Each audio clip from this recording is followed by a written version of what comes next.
Life in a world that keeps changing. Think that it's progress you're making. Copy and paste pretty faces all the time. Pictures so perfect we play. Welcome back to Anointed Lady TV, my good people. Welcome back to your #1 channel for legit news on politics and many other cocoa with the sub for inside this our white green country, so we be Nigeria. And as usual, we don't come with breaking news, we don't come with updates, we don't come with legit information. Go like share with the general public. And the cocoa now be say the primate of the Church of Nigeria will be Anglican Communion, Most Reverend Henry Ndukuba. In don come aside, they accuse both religious and traditional rulers of colluding, conniving, partnering with politicians to orchestrate and perpetrate the worsening insecurity and food crisis of this our nation, Nigeria. Speaking during a confirmation service for the Cathedral Church of the Advent inside Abuja on Sunday, Nigeria the cleric con dey lament, Nigeria the cleric con dey yarn dey give the general public. Say the problems of this our nation Nigeria don become hydra-headed. In a country dey stammer warning. Say no individual or government go fit resolve the problems wey our nation Nigeria now don dey face without divine intervention. That is to say, sake of say the things and things wey dey go on for inside our nation Nigeria now don woski, water don pass garri. Nobody fit come outside now come say they wan settle the issues alone. Nobody fit come outside say yes, dem get the formula, dem get the solution to the problems of we nation Nigeria without the intervention of Baba God. According to how the talk take come aside from the mouth of the Most Reverend, he said the issues and the problems of Nigeria are hydra-headed, and he no think say any man or any group get the solution to most of these problems dem. Na only God na go fit help we nation Nigeria. Only if men dey sincere with themselves. And then the Reverend come dey yarn dey give the general public say currently politicians now don compromise religious and community leaders. Currently now politicians don turn men into tools for propaganda and suppression. According to how the Most Reverend say yarn this level, he say if you want to touch people for inside church or for inside the mosque, you go gats go through their religious leaders. Now politicians don buy the religious leaders, and now religious leaders don begin dey sing their praise. Men go target you if you no sing wetin dem want. Men go target you if you no talk wetin dem like.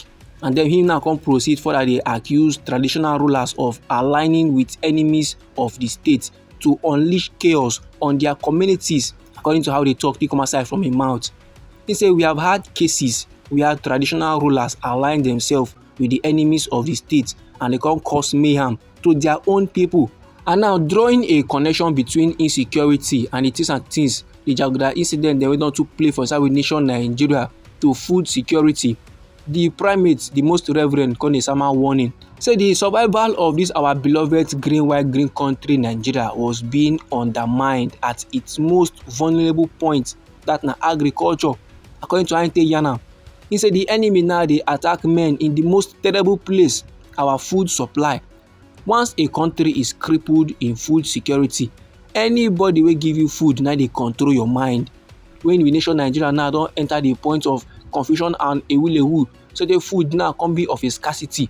Anybody wey give you food that time go come be like God for your eye, and no be lie, anything wey the person talk that time men go do. According to the primates, these people are not Nigerians. They have no stake here. They go for whatever they will get, and our own people now don dey connive with them. And then on the crisis wey dey happen for inside Benue State, the Most Reverend come dey dismiss calls for a state of emergency as a superficial response to deeper internal complicity. Ina dey yarn say make men disembark from the call for a state of emergency on Benue State sake of the crisis, sake of the insecurity challenges, because that state of emergency go do more harm than good.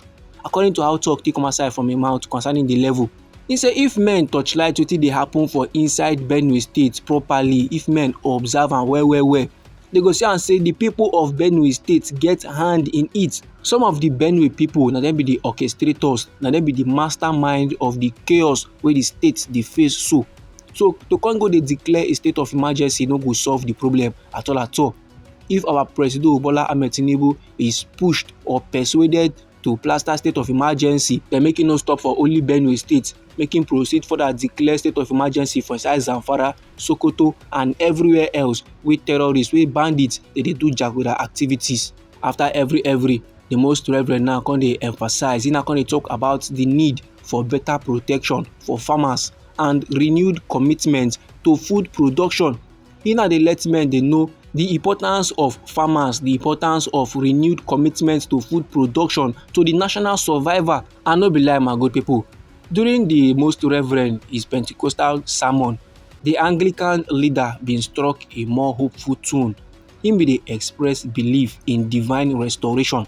Him bin dey talk am say na only divine intervention that go fit save we nation Nigeria. He now dey believe 100 say Baba God dey make a fresh move amongst men if we obey God and if we do his work faithfully. If men do the right thing, offices go function and markets go thrive. Everywhere go marama for inside we nation Nigeria. And then he come sama prayer for we nation and its people.